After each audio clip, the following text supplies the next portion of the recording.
Dare County was formed in 1870, and the county seat was chosen as Manteo. At first, they wanted to make the county seat at Skyco, which was a better deepwater port. However, all the landowners monopolized the land, and there wasn't enough free land to actually develop a town. So Manteo was made the county seat. It was just a settlement here on Shallowbag Bay, and the town kind of grew up with the county. Manteo was incorporated in 1899.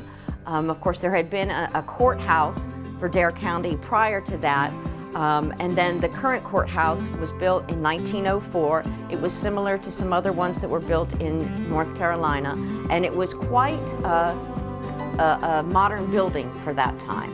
The courthouse and courthouses all throughout North Carolina at one time were not only a place for judicial adjudication, but they were the sort of the social center of the town, the county.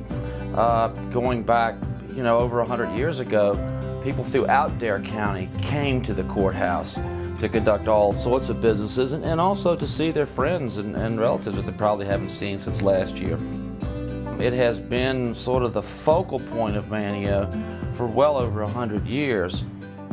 I think it's critical to all the efforts that we've done downtown to revitalize and stabilize downtown. It's the architectural, right now it's sort of the architectural centerpiece, but its history goes back much, much further than that. It played a much more significant role in people's lives than simply a beautiful architectural structure. The pillars are located across from the courthouse. They mark one of the small parking lots that's downtown. They were originally at Fort Raleigh. The pillars marked the entrance to Fort Raleigh and were constructed around 1930. They were built to memorialize the colonists, Manteo the Friendly Indian, and Virginia Dare. During a renovation or later, the pillars were moved from Fort Raleigh, and they were sort of repurposed, and they were moved to downtown where they stand today.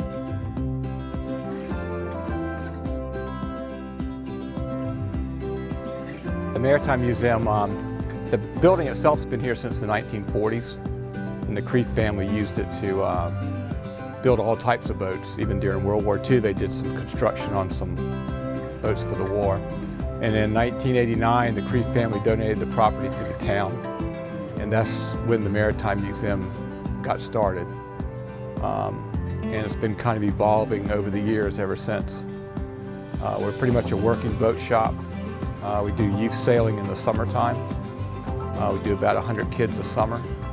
And in between that, we do different projects with our volunteers, just boat building, upkeep on the boats that we own.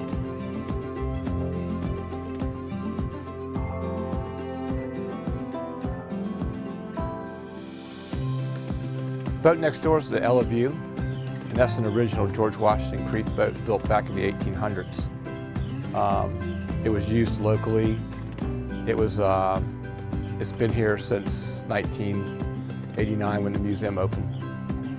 The shed boat's actually a North Carolina state boat. That building was built specifically for that boat as a boat shed for the Ella View.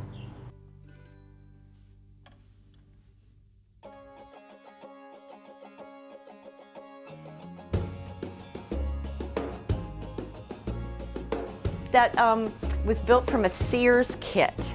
In the days when Sears was in its heyday and had its catalog, you could buy lots of different things from Sears catalog, including houses, and this was a Sears kit house.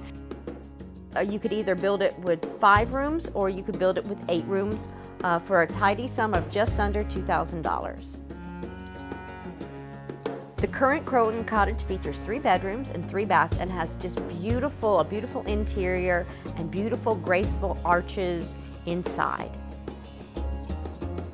The color, the bright yellow color, is the original color of the house.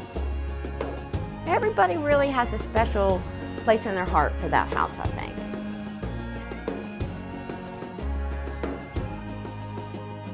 The lighthouse was actually off of Wanchese down at what's known as Roanoke Marshes.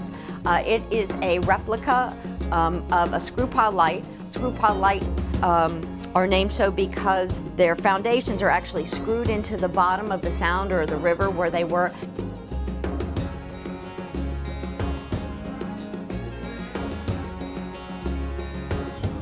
The lighthouse was built here in 2005, and right now we use it as a, it has exhibits in it, and the original lens is in the lighthouse. It's a fourth order Fresnel lens.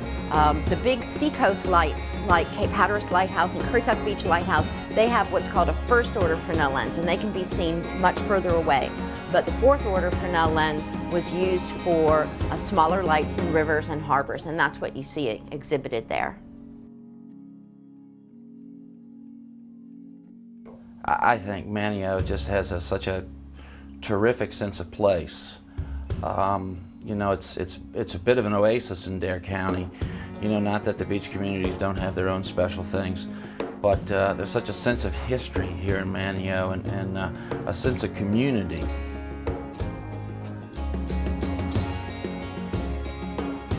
Manteo is special because it grew up as a town and not a resort. I mean, you've got a downtown, you've got sidewalks, you've got buildings, you've got stores where you can park and walk and shop a little bit. The history abounds everywhere.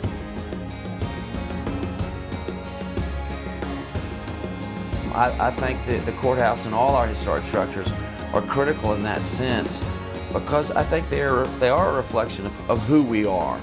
And I think it's of a paramount importance that we preserve those assets for future generations.